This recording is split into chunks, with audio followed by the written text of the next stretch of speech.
В городе Сухум сотрудниками уголовного розыска столичного УВД задержана гражданка, подозреваемая в сбытии наркотического средства. Изъято вещество в особо крупном размере. В производстве следственного отдела УВД по городу Сухум находится уголовное дело в отношении гражданки Российской Федерации Каплевой Софии Сабуровны 1988 года рождения по подозрению в незаконном приобретении, хранении и сбытии наркотического средства метадон в особо крупном размере.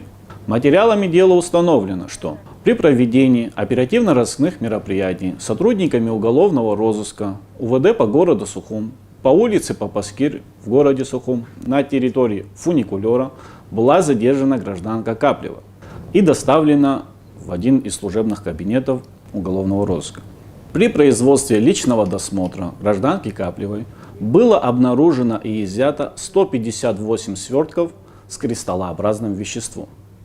В дальнейшем, при проведении оперативных мероприятий, гражданка Каплева указала на места, где она ранее осуществила сбыт наркотического средства путем так называемых тайных закладок.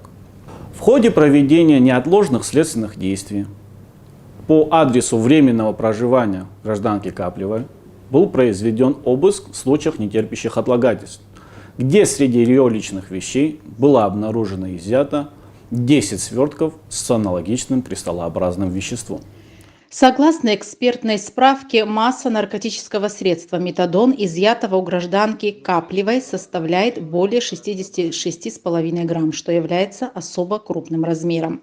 По признакам преступления, предусмотренного пунктом В части 3 статьи 224 Уголовного кодекса Республики Абхазия в отношении задержанной следственным отделом УВД по городу Сухум возбуждено уголовное дело. Гражданка Каплева водворена в ВВС МВД Республики Абхазия. Дальнейшее производство по уголовному делу продолжается.